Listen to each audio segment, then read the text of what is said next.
الحمد لله نحمده ونستعينه ونستغفره ونؤمن به ونتوكل عليه ونعوذ بالله من شرور أنفسنا ومن سيئات أعمالنا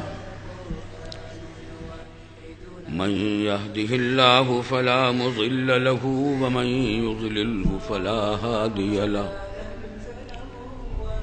ونشهد أن لا إله إلا الله وحده لا شريك له ونشهد أن سيدنا وسندنا ومولانا محمدا عبده ورسوله صلى الله تعالى عليه وعلى آله وصحبه أجمعين وسلم تسليما كثيرا كثيرا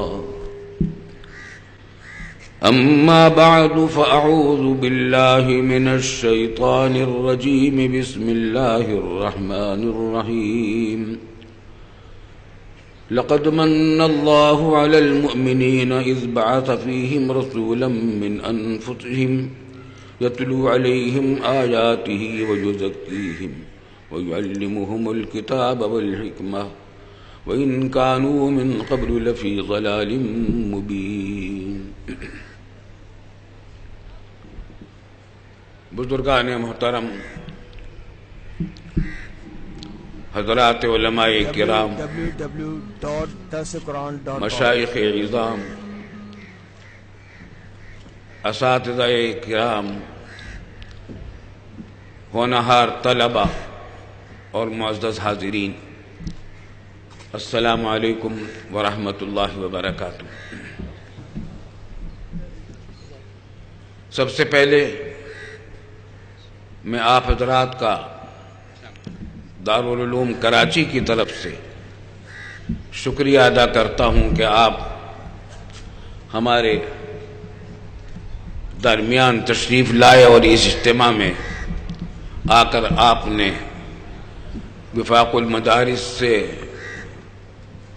پوزیشن حاصل کرنے والے طلباء کی حوصلہ افزائی میں بہت مؤثر حصہ لیا ہے، اور قابل مبارکباد ہے وہ طلباء جنہوں نے پچھلے سال اور اس سے پچھلے سالوں میں پوزیشن حاصل کی ہے، امتحانات میں اعلیٰ ترین نمبر حاصل کر کے. وہ بھی قابل مبارکباد ہیں، ان کے اساتذہ کرام بھی جن کی محنتوں کا یہ ثمرہ ہیں، اور ان کے ماں باپ بھی قابل مبارکباد ہیں، کیونکہ طالب علم کی تعلیم میں ماں باپ کا بھی بہت بڑا کردار ہوتا ہے. اور یہ اجتماع جہاں ان طلباء کی حوصلہ افزائی کر رہا ہے، اسی کے ساتھ ساتھ ان طلباء کے لیے بھی ایک اہم پیغام ہے جنہوں نے پوزیشن حاصل نہیں کی اور وہ انعام ان کو نہیں مل رہا. ان کے لیے بھی ایک پیغام ہے، اور وہ یہ کہ یہ مسابقت کا میدان ہے. آپ بھی آگے بڑھیں. من جد وجدہ، جو آدمی کوشش کرتا ہے اللہ تعالیٰ اس کو کامیابی بھی عطا فرمایا کرتے ہیں. یہ عادت اللہ ہے. تقویٰ کے ساتھ، محنت کے ساتھ علم کے حصول کے لیے آپ بھرپور کوشش جاری رکھیں. انشاءاللہ آپ کو بھی کسی وقت یہ انعامات اور اعزازات دیے جائیں گے، اور اساتذہ کرام آپ پر اعتماد کا اظہار کریں گے. سب سے بڑی بات ان انعامات کی یہ ہے کہ یہ آپ کے اساتذہ کرام کی طرف سے آپ پر اپنے اعتماد کا اظہار ہے. یہ بہت بڑی سعادت ہے. اللہ تعالیٰ اس کو آپ کے لیے مزید برکتوں اور دینی اور دنیاوی ترقیوں کا ذریعہ بنائے. یوں تو دینی مدارس سے متعلق بہت ساری باتیں ہیں، لیکن بس میں ایک بات کی طرف توجہ دلانا چاہتا ہوں، اور وہ یہ کہ عام طور سے ہمارے دینی مدارس پر یہ اعتراض کیا جاتا ہے اور مختلف حلقوں سے کیا جاتا ہے، نو تعلیم یافتہ طبقوں کی طرف سے بھی اور جدید تعلیمی عصری علوم کے تعلیمی اداروں کی طرف سے بھی، حکام کی طرف سے بھی، میڈیا کی طرف سے بھی، کہ یہ دینی مدرسوں میں عصری علوم نہیں پڑھائے جاتے اور یہاں سے انجینئر نہیں پیدا ہوتے، ڈاکٹر نہیں پیدا ہوتے، سائنسدان نہیں پیدا ہوتے۔ یہی سوال مجھ سے وہاں امریکہ میں کیا گیا ایک مرتبہ، جب میں پہلی مرتبہ گیا تھا وہاں رواج ہے کہ تقریر کے بعد سوال و جواب ہوتے، تو مجھ سے بھی سوال کیا گیا کہ صاحب کیا بات ہے آپ کے مدرسوں میں یہ ماہرین نہیں پیدا ہوتے اس کے؟ میں نے ان سے کہا کہ یہ بتائیے کہ موجودہ نظام تعلیم جو دنیا میں رائج ہے، کہیں ایسا ہوتا ہے کہ میڈیکل سائنس سے انجینئر، میڈیکل کالجوں سے انجینئر پیدا ہوتے ہوں؟ کوئی ایسا کالج ہے آپ کے ہاں؟ اور انجینئرنگ کالج سے ڈاکٹر پیدا ہوتے ہوں؟ اور میڈیکل کالج سے ماہرین قانون پیدا ہوتے ہوں؟ تو پھر جب کسی میڈیکل کالج سے انجینئر نہیں پیدا ہوتے، ان پر کوئی آپ کو اعتراض نہیں ہے، تو ہمارے مدرسوں سے محدثین اور فقہا اور مفسرین پیدا ہوتے ہیں، انجینئر نہیں پیدا ہوتے، آپ کو کیا اعتراض ہے؟ تو انہوں نے کہا کہ بالکل ہماری سمجھ میں آ گئی بات اصل میں یہ ہے، یہ اس وجہ سے نہیں ہے کہ ہم عصری علوم کو اہمیت نہیں دیتے، ان کی ہم ضرورت نہیں سمجھتے، وجہ یہ نہیں ہے، بلکہ اس کے کچھ تاریخی اسباب بھی ہیں اور کچھ واقعات کا جبر بھی ہے۔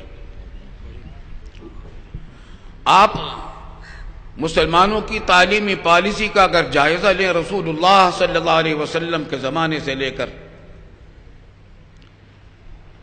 انگریزوں کے دور حکومت تک جو ہندوستان پر مسلط ہوئی، آپ یہ دیکھیں گے کہ ان تعلیم کے میدان میں عصری علوم اور اسلامی شرعی علوم میں کوئی تفریق نہیں کی گئی۔ ایسا کبھی نہیں ہوا کہ سائنس اور انجینئرنگ اور طب اور میڈیکل سائنس کی تعلیم گاہیں الگ ہوں اور محدثین اور فقہا تیار کرنے والے ادارے الگ ہوں۔ حضرت صلی اللہ علیہ وسلم سب سے پہلے معلم ہے اس امت کے، اور سب سے پہلی شاگردوں کی جماعت صحابہ کرام کی جماعت ہے، اور نصابی کتاب قرآن کریم تھی۔ دار ارقم سب سے پہلا زینہ تھا مدرسوں کا، اور پھر باقاعدہ مدرسہ مدینہ طیبہ میں صفے میں قائم ہوا۔ وہاں دین و دنیا کی تفریق نہیں تھی۔ رسول اکرم صلی اللہ علیہ وسلم نے صحابہ کرام کو قرآن و سنت کی تعلیم ہی کے تقاضے میں عصری علوم کی بھی ترغیب دی اور اس پر بھی لگایا۔ غزوہ حنین میں 2 صحابہ کرام رسول اللہ صلی اللہ علیہ وسلم کے ساتھ صرف اس وجہ سے شریک نہیں ہو سکے کہ ان کو رسول اللہ صلی اللہ علیہ وسلم نے منجنیق اور دبابے کی صنعت سیکھنے کے لیے، ٹیکنالوجی سیکھنے کے لیے شام بھیجا ہوا تھا، تاکہ مسلمان دبابہ اور منجنیق کی صنعت میں خود کفیل ہو جائیں۔ دبابہ اس زمانے میں اسی مقصد کے لیے استعمال ہوتا تھا جس مقصد کے لیے آج کل ٹینک استعمال ہوتے ہیں۔ تو دیکھیں سائنس اور ٹیکنالوجی کی تربیت پر رسول اللہ صلی اللہ علیہ وسلم نے صحابہ کرام کو لگایا۔ پھر یہ کہ کہا جاتا ہے کہ صاحب ہم انگریزی زبان علماء نہیں پڑھاتے اور نہیں سکھاتے۔ خوب سمجھ لیجئے، ہمیں نہ انگریزی زبان سے نفرت ہے اور نہ ہم اس کو سیکھنا سکھانا برا سمجھتے ہیں، بلکہ غیر ضروری بھی نہیں سمجھتے۔ وجہ کیا تھی؟ کیوں؟ وجہ اس کی ہے کہ اسلام کسی زبان کو سیکھنے، کسی قوم کی زبان کو سیکھنے سے منع نہیں کرتا۔ رسول اللہ صلی اللہ علیہ وسلم نے دینی ضرورت کے لیے، مسلم معاشرے کی ضرورت کے لیے حضرت زید بن ثابت رضی اللہ تعالیٰ عنہ کو لگایا اس کام پر کہ وہ یہودیوں کی عبرانی زبان سیکھیں۔ چنانچہ انہوں نے چند ہی دنوں میں وہ عبرانی زبان یہودیوں کی سیکھ لی، اور اسی زبان کے ذریعے سے وہ ترجمانی کا فریضہ انجام دیتے تھے رسول اللہ صلی اللہ علیہ وسلم اور یہودیوں کے درمیان۔ تو یہ تفریق کبھی نہیں تھی. انہی جن مدارس سے علماء فقہا اور محدثین پیدا ہوئے، انہی مدارس سے ہماری اسلامی تاریخ کے مایہ ناز سائنسدان، مایہ ناز فلکیات کے ماہرین، مایہ ناز جغرافیہ کے ماہرین، مایہ ناز سائنس کے ماہرین پیدا ہوئے، تیار ہوئے. ابو ریحان البیرونی جو موجودہ خلائی سائنس کی بنیاد سمجھا جاتا ہے، اور روس نے جب سب سے پہلے اسپوتنک بھیجا، سیارہ بھیجا، سب سے پہلے سیارہ روس نے بھیجا تھا، اس نے یہ اعلان کیا تھا کہ ہم نے یہ ٹیکنالوجی حاصل کی ہے ابو ریحان البیرونی کے نظریات سے. اس کی رہنمائی میں ہم نے اس کی فارمولے کے تحت ہم نے کام کیا ہے، اور اس میں یہ کامیابی نصیب ہوئی. تو آج خلائی سائنس میں جتنا ترقی ہو رہی ہے، وہ ساری ترقی مرہون منت ابو ریحان البیرونی کی. اور ابو ریحان البیرونی نے کسی نے الگ سے اسکول میں تعلیم حاصل نہیں کی تھی، بلکہ دینی مدارس میں رہتے ہوئے اس نے فلکیات کی مہارت بھی پیدا کی تھی. جن اداروں سے علماء اور فقہا اور محدثین پیدا ہو رہے تھے، انہی اداروں سے فلکیات کے ماہرین، میڈیکل سائنس کے ماہرین اور دوسری سائنس کے شعبوں کے ماہرین بھی تیار ہو رہے تھے.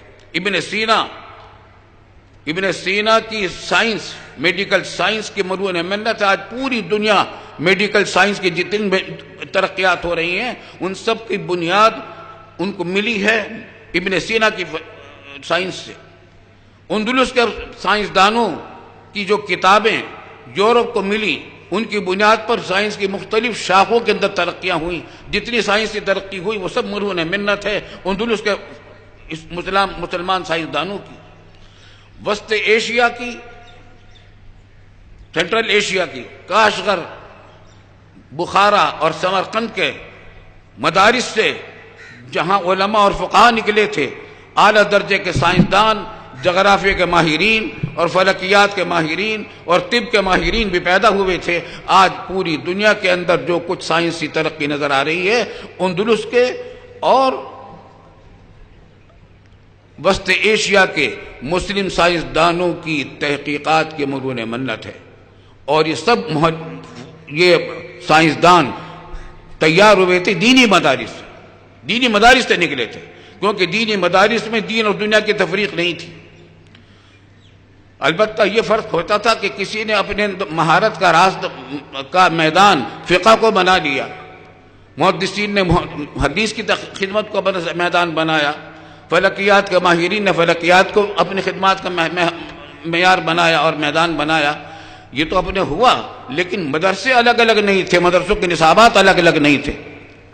ساری تفریق پیدا کی ہے انگریز نے آ کر ہندوستان پر جب انگریز نے قبضہ کیا، سب سے پہلے تو الحمدللہ ہمارے بزرگان نے، حضرت مولانا رشید احمد صاحب گنگوہی رحمۃ اللہ علیہ نے، حضرت مولانا محمد قاسم نانوتوی رحمۃ اللہ علیہ نے، اور ان کے رفقا حافظ امین شہید رحمۃ اللہ علیہ نے سن 1857 کی جہاد آزادی میں بھرپور حصہ لیا. تھانہ بھون کے قریب جو محاذ تھا، اس کے اندر بھرپور اپنی جان کی بازی لگائی ان حضرات نے. لیکن ہماری بدعمالیوں کے نتیجے میں شکست ہوئی مسلمانوں کو، اور انگریز پوری ہندوستان پر تقریباً قابض ہو گیا، اور چوراہوں پر دہلی کے پھانسی کے پھندے لٹکائے گئے، مجاہدین کو اور علماء کو شہید کیا جانے لگا. جلیان والا باغ کے اندر کتنے لوگوں کو شہید کیا گیا، تاریخ کا حصہ ہیں. یہ سب کچھ کیا. اس کے بعد طاقت کے بلبوتے پر سب کچھ قبضہ کرنے کے بعد اب انگریزوں نے ہمارے مسلمانوں کے دلوں کو جیتنے کے لیے، دماغوں کو مسخر کرنے کے لیے، دماغوں کو غلام بنانے کے لیے ایک نیا حربہ جو خطرناک تھا، پہلے حملوں سے بھی، قتل و غارت گری کے حملوں سے بھی زیادہ خطرناک تھا، وہ اختیار کیا، اور وہ اپنے انگریزی اسکولوں کے ذریعے سے کیا. انہوں نے ہندوستان کی جو سرکاری زبان مسلمانوں کی تھی، فارسی زبان تھی، اس کا بائیکاٹ کیا اسکولوں کے اندر. سرکاری دفاتر میں انگریزی زبان کو زبردستی مسلط کیا، اور جس کا نتیجہ یہ ہوا کہ سرکاری دفاتر میں اگر کوئی اعلیٰ سے اعلیٰ مہارت پیدا کرنے والا عالم پہنچتا تھا، فارسی زبان کا ماہر، تمام علوم کا ماہر، لیکن اگر وہ انگریزی زبان نہیں جانتا تو وہ جاہل تھا ان کے نظروں میں۔ پھر انہوں نے اپنے اسکولوں اور کالجوں میں اسلام کا بائیکاٹ کیا، اسلامی تعلیمات کا بائیکاٹ کیا۔ نتیجہ یہ ہوا کہ مسلمانوں کے دین و ایمان کی حفاظت مشکل ہو گئی، مسلمان نسلوں کے دین و ایمان کی حفاظت خطرے میں پڑ گئی، کیونکہ یہ تو اگر جاہل رہیں، اسکولوں سے باہر رہیں تو جاہل رہیں گے، اور اسکولوں میں جائیں تو وہاں دین و ایمان کا خطرہ تھا، کیونکہ اسلام کا وہاں بائیکاٹ تھا، دین کا کوئی ذکر وہاں نہیں تھا، اور فارسی زبان کا کوئی ذکر نہیں تھا، انگریزی زبان کا چلن تھا، لارڈ میکالے کا نظام تعلیم تھا۔ ہمارے بزرگوں نے ان اسکولوں میں داخل ہونے کی ممانعت اس وجہ سے کی، اور اس کے مقابلے میں پھر یہ طے کیا کہ اب ہم یہ تو کر نہیں سکتے کہ انگریزوں والے کالج اور یونیورسٹیاں قائم کر سکیں، ہمارے پاس وسائل نہیں، لیکن جتنے کچھ وسائل ہیں درختوں کے نیچے بیٹھ کر روح کی سوکھی کھا کر اپنے اسلامی علوم کی حفاظت کر لیں، اور اسلامی اسکولوں اور مدارس میں جو سائنس پرانی چلی آ رہی تھی جس درجے کی، الجبرا، جغرافیہ، طب وغیرہ وغیرہ، یہ سب چیزیں بھی حفاظت سے پڑھائی جائیں اور ان کی حفاظت ہو جائے۔ الحمدللہ دارالعلوم دیوبند قائم ہوا، مولانا محمد قاسم نانوتوی رحمۃ اللہ علیہ نے اسی مقصد کے لیے اس کو قائم کیا تھا۔ ادھر اسی زمانے میں مولانا قاسم نانوتوی رحمۃ اللہ علیہ کے ہم سبق سر سید نے علی گڑھ میں تعلیمی ادارہ قائم کیا۔ ان کے پیش نظر مسلمان نسلوں کی دنیا کی حفاظت کرنا تھی، ان کی سیاست کی، ان کی معیشت کی حفاظت کرنا تھی، کیونکہ وہ دیکھ رہے تھے کہ ہندوستان میں ہندو ان کے اسکولوں کالجوں میں داخل ہو کر اعلیٰ ترین عہدے حاصل کر رہے ہیں، اس طریقے سے مسلمان معیشت اور سیاست میں پیچھے رہ جائیں گے۔ تو علی گڑھ میں دنیا کی حفاظت کے لیے تعلیمی ادارہ قائم کیا گیا، دیوبند میں دین کی حفاظت کے لیے ادارہ قائم کیا گیا۔ یہ دو جو تفریق پیدا ہوئی دین اور دنیا کی، یہ انگریز کے اس خطرناک منصوبے کی وجہ سے پیدا ہوئی کہ انہوں نے کاٹ دیا، دین اور دنیا کو الگ الگ کر دیا۔ پاکستان بنا، میں اس نسل سے تعلق رکھتا ہوں جس نے پاکستان کے لیے نعرے لگائے تھے، دیوبند میں جلسے کیے تھے، جلوس نکالے تھے۔ میرے والد ماجد مفتی اعظم پاکستان حضرت مولانا مفتی محمد شفیع صاحب رحمۃ اللہ علیہ بانیان پاکستان میں سے، شیخ الاسلام علامہ شبیر احمد صاحب عثمانی کے خاص رفقا میں سے تھے، جیسے کبھی آپ مولانا حنیف صاحب مددلم کے حال کی تقریر سے سن چکے ہیں۔ تو والد صاحب رحمۃ اللہ علیہ، ہم آگے یہاں ہجرت کر کے پاکستان، والد صاحب رحمۃ اللہ علیہ یہ فرماتے تھے کہ ہندوستان میں علی گڑھ کا جو ادارہ قائم ہوا وہ بھی دفاعی نوعیت کا تھا، وہاں کے مخصوص حالات کی وجہ سے، انگریزوں کے تسلط کی وجہ سے، اور جو دارالعلوم قائم ہوا وہ بھی دفاعی نوعیت کا تھا، انگریزوں کے تفریق کی وجہ سے اور انگریزوں کے نظام حکومت کی وجہ سے۔ پاکستان بن جانے کے بعد یہ ایک آزاد مملکت ہے اور دنیا کی عظیم، اس وقت تو دنیا کی سب سے بڑی اسلامی مسلم حکومت تھی ہے۔ اس میں نظام تعلیم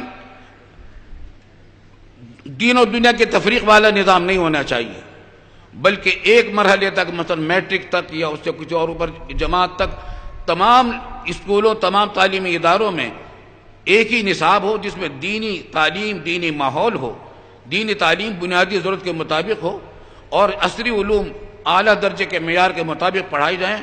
میٹرک کے بعد یا 12ویں جماعت کے بعد پھر تخصصات ہوں، کوئی انجینئر بننا چاہے انجینئر بنے، کوئی مفسر بننا چاہے مفسر بنے، کوئی محدث بننا چاہے محدث بنے، کوئی فقیہ بننا چاہے فقیہ بنے، کوئی ڈاکٹر بننا چاہے ڈاکٹر بنے۔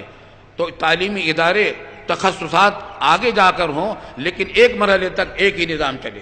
چنانچہ ہمارے والد صاحب رحمۃ اللہ نے، مجھے یاد ہے، مختلف یونیورسٹیوں کے ممتحن بھی تھے اور نصابی کمیٹیوں کے رکن بھی تھے، اور وہاں مسلسل جد و جہد کرتے رہے، اور فرمایا کہ نہ یہاں صرف علی گڑھ سے کام چل سکتا ہے، نہ یہاں صرف دیوبند سے کام چل سکتا ہے، بلکہ علی گڑھ اور دیوبند دونوں کو ملا کر یا ایک ایسا نظام تعلیم بنانا چاہیے جو ایک آزاد مسلم قوم کی بنیادی ضرورتوں کو پورا کرنے والا ہو، دینی ضروریات کا بھی پوری طرح اعلیٰ درجے کا ماہرین پیدا کرنے والا ہو، اور دنیاوی اور عصری علوم کے اندر بھی مہارت پیدا کرنے والے علماء اور ماہرین پیدا کرنے والا ہو۔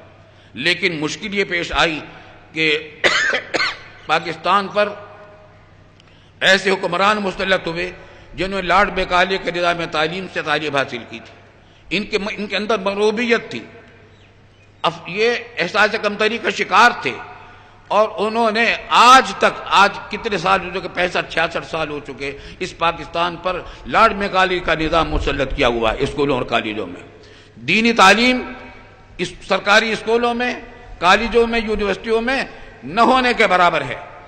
ان حالات میں مجبوراً ہمارے بزرگوں نے یہ فیصلہ کیا اس وقت کہ پھر جو کام ہمارے بزرگوں نے کیا تھا دیوبند میں کہ کم از کم اپنے دینی علوم کی حفاظت کے لیے مدرسے قائم کر لیے جائیں، یہ مدرسے قائم ہوئے، اور الحمدللہ ہمارے دینی مدارس اس میں کامیاب ہوئے، اور اس میں کامیابی اتنی حاصل کی کہ آج پوری دنیا اسلام میں پاکستان اور ہندوستان کے مدرسوں کے فاضل علماء کی جو قدر و قیمت علمی اعتبار سے کی جاتی ہے وہ دوسرے ممالک کے اور دوسرے تعلیمی اداروں کے ماہرین کے نہیں کی جاتی۔ میرا اردن جانا ہوا، جب لوگوں کو پتہ چلا کہ وہاں کا پاکستان کا عالم آیا ہوا ہے تو علماء نے بڑھ بڑھ کر اجتماعات کیے اور ہمارے ساتھ مجلس منعقد کی، اور فرمایا کرتے تھے کہ ہم تو یہ سمجھتے ہیں کہ علم ہندوستان اور پاکستان میں علم دین ہندوستان اور پاکستانی کے علماء کے پاس ہے۔ الحمدللہ ہمارے مدارس اپنے اس مقصد میں کامیاب ہوئے کہ دینی علوم کے ماہرین تیار کیے، اور صرف اتنا ہی نہیں کیا کہ دینی علوم کی حفاظت کی بلکہ اس کے اندر مزید ترقی کی اور آگے بڑھایا، یہاں تک کہ آج عرب علماء بھی رشک کرتے ہیں ہم علماء پاکستان اور علماء ہند کی خدمات پر۔ برخلاف اس سرکاری نظام تعلیم کے انہوں نے کوئی کام کر کے نہ دکھایا۔ جتنے ماہرین پیدا ہوئے، بلا شبہ ہمارے ایٹمی ماہرین بھی پیدا ہوئے اور بعض علوم کے ماہرین بھی پیدا ہوئے یونیورسٹیوں سے، لیکن وہی یونیورسٹیوں نے کچھ نہیں کیا، وہ تو اعلیٰ تعلیم حاصل کرنے کے لیے باہر گئے، وہاں سے سندیں لے کر آ گئے تو انہوں نے کچھ کام کر لیا۔ ورنہ اگر یہ نظام تعلیم ہوتا جو یہاں ہمارے یہاں پھیلا ہوا ہے تو صفر کے علاوہ کچھ صفر ہی کی صفر ہوتا۔ ایک مجلس تھی پرویز مشرف صاحب کے زمانے میں، اس میں وزیر داخلہ بھی تھے، وزیر تعلیم بھی تھی، اس زمانے میں خاتون تھی وزیر تعلیم، اور وزیر مذہبی امور بھی تھے، اور وفاق المدارس کے ہم لوگ بھی تھے، ہم سب لوگ تھے۔ تو وزیر داخلہ کہنے لگے، وہ ایک فوج کے جنرل تھے، سابق جنرل، کہ صاحب آپ بے فکر رہیں، ہم مدرسوں پر کوئی قدغن لگانا نہیں چاہتے، کوئی پابندی نہیں لگانا چاہتے، ہم تو مدرسوں کی صرف اصلاح کرنا چاہتے ہیں۔ تو جب میرے بولنے کا نمبر آیا میں نے کہا آپ نے بڑی اچھی بات کہی ہے، اس سے آپ کے اخلاص کی تو ضرور ہمیں قدر ہوتی ہے، اور بلا شبہ ہمیں اپنے مدرسوں کی اصلاح کے ہم محتاج بھی ہیں، ہم یہ نہیں کہتے کہ ہمارے اصلاح کی ضرورت نہیں، لیکن میری درخواست یہ ہے کہ ہماری اصلاح سے پہلے براہ کرم آپ حضرات اپنے اسکولوں اور کالجوں کی اصلاح فرما لیجیے تھوڑی سی۔ میں نے کہا کہ میرے نواسے تازہ واقعہ تھا، میرا نواسا لاہور سے دارالعلوم میں پڑھنے کے لیے آیا ہوا تھا، اس نے ضمناً امتحان کی تیاری کر لی، میٹرک کی بھی، میٹرک کا امتحان دینے کے لیے وہ سینٹر میں گیا، تو میں نے کہا کہ اس کی رپورٹ یہ تھی کہ وہ میرے پاس آیا اور کہنے لگا کہ حضرت یہ تو اسکول عجیب و غریب تھا جہاں امتحان کو میں گیا تھا، اس کمرے کے حال کے دروازے نہیں تھے، دروازوں میں کواڑ نہیں تھے، سخت گرمی میں پنکھا نہیں تھا، پینے کا پانی نہیں تھا، سامنے رکھنے کے لیے کوئی تپائیاں تک نہیں تھی لکھنے کے لیے، اور سوالات کا جواب 25 روپے میں بک رہا تھا۔ تو وزیر داخلہ کے برابر میں وزیر تعلیم بیٹھی ہوئی تھی، انہوں نے اس سے کچھ تو کہنے لگے کہ مفتی صاحب نے جو واقعہ سنایا ہے مجھے افسوس ہے کہ شاید ان کو پتہ نہیں کیسے مدرسے میں ان کا نواسا چلا گیا تھا، کیا سارے مدرسوں کی حاصل تو ایسی نہیں ہے. تو انہوں نے وزیر تعلیم سے پوچھا کہ کیا واقعی مدرسے میں ایسا ہوتا ہے؟ تو زبان سے وزیر تعلیم تو نہیں بولی، گردن ہلائی ایسے، اس بات میں گردن ہلائی. حالت یہ ہے، اگر اپنے آج مدرسوں پر الزام لگتا ہے کہ صاحب ان کے یہاں بد امنی ہے. آپ ایک واقعہ سنا دے کسی دینی مدرسے کا، کراچی کا لے لیجئے، لاہور کا لے لیجئے، جس کے اندر کوئی بد امنی ہوئی ہو. کراچی یونیورسٹی کا میں سنڈیکیٹ کا 6 سال رکن رہا ہوں. 3 سال کی ایک مدت ہوتی ہے، ایک مدت میں گزرا، پھر دوسری مدت. اور این ڈی انجینئرنگ کا بھی میں سنڈیکیٹ کا رکن رہا ہوں. 6 سال کراچی یونیورسٹی میں رہا. تو وہاں حفاظت کے لیے رینجرز کا ایک دستہ پورا کیمپ ڈالا ہوا ہے، رینجرز کا کیمپ پڑا ہوا ہے. بھئی کیوں پڑا ہوا ہے؟ کہ ہر وقت جھگڑے کا خطرہ ہے. بھئی جھگڑا کس کا؟ طلبہ کے درمیان جھگڑا ہوگا. چنانچہ آئے دن خبریں آتی رہتی ہیں کہ اتنے لڑکوں نے اتنے لڑکوں کو مار دیا، اتنے بعد وہ شہید بھی کر دیا، زخمی بھی کر دیا. اور یہ خبریں بھی آتی رہتی ہیں، آپ میں بہت سے لوگوں نے پڑھی ہوں گی کہ طلبہ نے مل کر استاد کی پٹائی کر دی. آپ کسی مدرسے کے اندر نہیں دیکھیں گے کہ رینجرز کا کیمپ پڑا ہوا ہو حفاظت کے لیے، اساتذہ کی حفاظت کے لیے اور طلبہ کے جھگڑوں کو روکنے کے لیے. الحمدللہ ہمارے مدرسے امن کا گہوارہ ہیں. اور اس مدرسوں میں پوری دنیا کے طلبہ، امریکہ کے، کینیڈا کے، یورپ کے، سعودی عرب کے، متحدہ عرب امارات کے، سینٹرل ایشیا کے ممالک کے طلبہ موجود ہیں. پاکستان کا کوئی صوبہ، کوئی علاقہ ایسا نہیں جس کے طلبہ ہمارے مدرسوں کے اندر نہ پڑھ رہے ہوں. الحمدللہ سب چیر و شکر ہو کر رہ رہے ہیں. اتحاد اور محبت اور امن و امان کا گہوارہ ہمارے مدرسے ہیں. اللہ تعالیٰ کا فضل و کرم سے ہماری دعا ہے کہ ان کے امن و امان کو اسی طریقے سے برقرار رکھے اور ان کی خدمات کو جاری رکھے. خلاصہ یہ ہے کہ ہم عصری علوم کے مخالف بالکل نہیں ہیں. عصری علوم ہم اپنے مدرسوں میں داخل کر بھی رہے ہیں اور مزید کرنے کا ارادہ ہے. اور بلکہ اب تو ہم یہ کہہ رہے ہیں، جیسے ہم نے امریکہ میں میں بہت عرصے سے کہتا رہتا ہوں، کینیڈا میں بھی، اور وہاں انہوں نے کام بھی شروع کیا، انگلینڈ میں بھی، کہ اس کی اسلامی اسکول قائم کریں. کیونکہ اگر آپ سرکاری اسکولوں میں داخل کریں گے تو ان کا دین و ایمان جائے گا وہاں. اور اگر اسلامی علوم کے دارالعلوم جو قائم ہوئے درس اسلامی پڑھائیں گے تو سب کو تو نہیں پڑھا سکتے، آپ کچھ کو پڑھا لیں گے. جو باقی رہ جائیں گے وہ جاہل رہ جائیں گے، یا تو جاہل رہ جائیں گے یا دین و ایمان کھو بیٹھیں گے. اس کا حل یہ کہ اسلامی اسکول قائم کریں، اسلامی کالج قائم کریں. الحمدللہ ہم نے دارالعلوم میں قائم کیا ہیرا فاؤنڈیشن. اس کے اندر ذریعہ تعلیم بھی انگریزی رکھی گئی ہے، لڑکوں کا بھی ہے، لڑکیوں کا بھی ہے. پروگرام کالجوں تک چلانے کا ہے.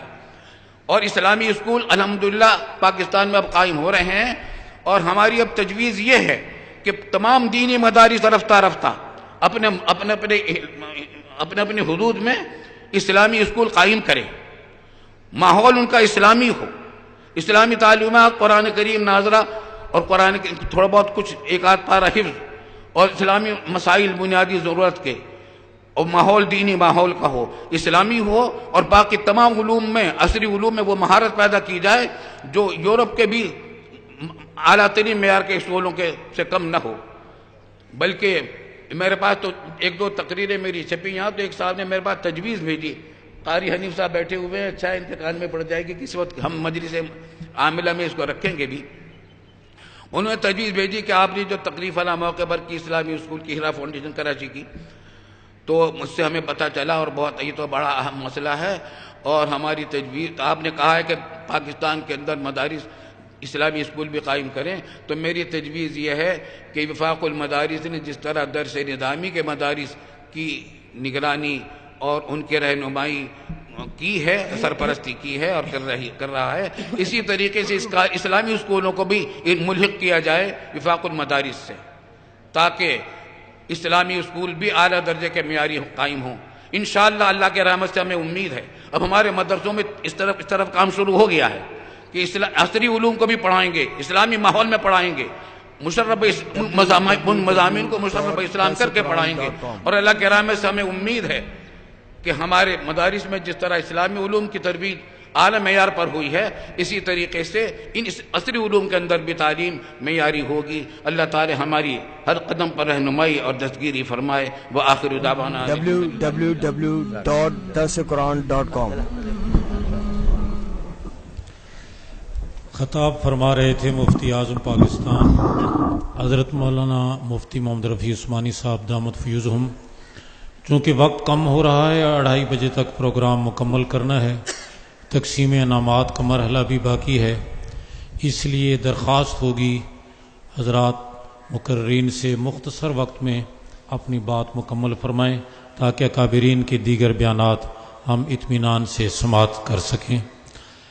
اب میں مختصر وقت کے لیے دعوت دیتا ہوں کراچی سے رکن مجلس عاملہ حضرت مولانا حق نواز صاحب کو کہ وہ تشریف لائیں اور 2 سے 3 منٹ میں اپنی گفتگو مکمل فرمائیں.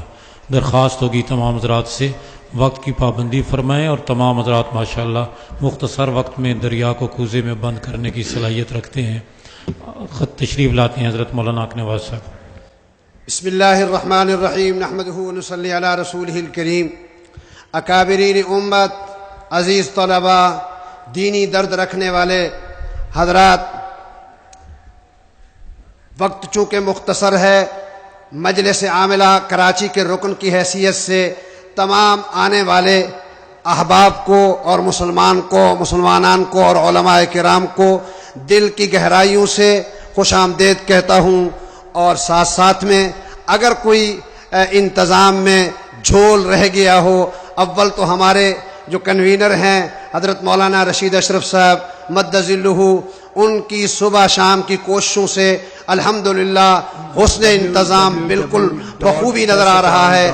پھر بھی اگر کوئی کمی بیشی رہ گئی ہو تو اس پر معذرت چاہتے ہیں. اس کے ساتھ ساتھ اپنے اکابرین کو دل کی گہرائیوں سے یقین دہانی کرانا چاہتے ہیں کہ آپ حضرات کے اشاروں پر انشاءاللہ ثم انشاءاللہ وفاق المدارس اور مدارس کے کام کو آگے بڑھاتے بڑھاتے اسی میں جان کھپائیں گے، جان دیں گے، دل و جان سے مدارس کی، وفاق المدارس کی حفاظت کریں گے. اور اہل مدارس، ارباب مدارس کی خدمت میں یہ درخواست ہے کہ اہل مدارس یاد رکھیے تعلیم کا مستقبل آپ سے وابستہ ہے. باقی تمام میدانوں میں تعلیم کا معاملہ جس نہج پہ پہنچ چکا ہے وہ اپنی آخری سسکیاں لے رہا ہے. قوم کو اور پوری امت کو آپ سے توقعات وابستہ ہیں، لہذا آپ اپنے اس کام کے اندر دل و جان سے صبح شام ایک کر دیجئے. انشاءاللہ آپ کی محنت رنگ لا رہی ہے اور رنگ لائے گی. امت آپ کی طرف دیکھ رہی ہے، آپ پر اعتماد کرتی ہے، لہذا امت کے اس اعتماد پر پورا اترنے کی پوری کوشش کیجئے. طلباء عزیز، اپنی محنتوں کو بڑھاؤ. آپ نے پوری امت کے لیے سمپل اور نمونہ بننا ہے.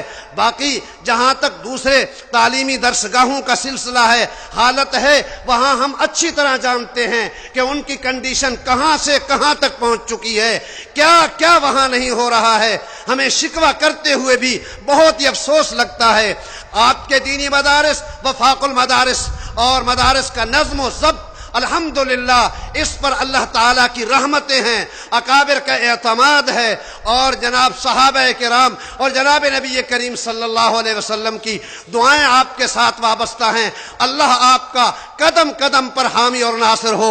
وفاق المدارس کی امت اور عمر کو اللہ تعالیٰ دراز فرمائے. ان کے اشاروں پر ہم صبح شام ایک کر دیں گے اور اپنی جان سے ان کی حفاظت کریں گے. اللہ ہمیں اس کی توفیق عطا فرمائے. وآخر دعوانا درخواست ہے وہ خوش قسمت طلباء جنہوں نے آج کی مجلس میں انعامات حاصل کرنے ہیں، وہی آج کی اس مجلس کے دولہ ہیں، تو ان سے گزارش ہے کہ وہ تیار رہیں. ہمارے مخدوم و محترم جامعہ علوم اسلامیہ بنوری ٹاؤن کے محتمم، وفاق المدارس عربیہ پاکستان کے نائب صدر حضرت مولانا ڈاکٹر عبدالرزاق صاحب دامت برکاتہم نیز تشریف لے گئے ہیں. اسی طرح وفاق المدارس عربیہ پاکستان کے ناظم اعلیٰ حضرت مولانا قاری محمد علی جالندری صاحب دامت برکاتہم بھی تشریف لے گئے ہیں. یہاں سٹیج کے سامنے نیچے دوسرا سٹیج ہے، وہاں ان طلباء کو ان حضرات اکابر اپنے مبارک ہاتھوں سے انعامات دیں گے. یہ طلباء تیار رہیں.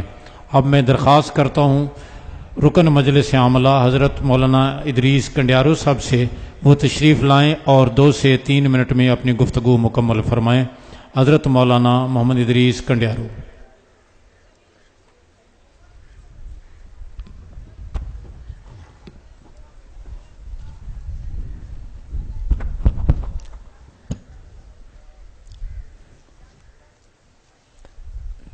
دیکھیں یہ نعم امتحانات وفاق میں اول پوزیشن حاصل کرنے والے تمام طلباء ایک لائن میں یہاں اسٹیج کی دائیں جانب میں کھڑے ہو جائیں.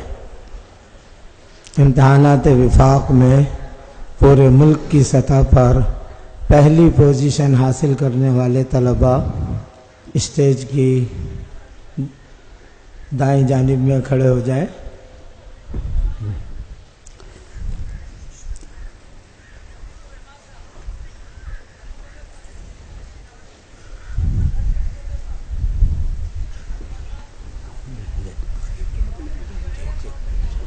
نحمدہ ونصلی علی رسولہ الکریم اما بعد. منجا محترم مکرم محتممین مدارس مدرسین مدارس طلباء کرام مدارس عربیہ شامل در وفاق المدارس العربیہ پاکستان،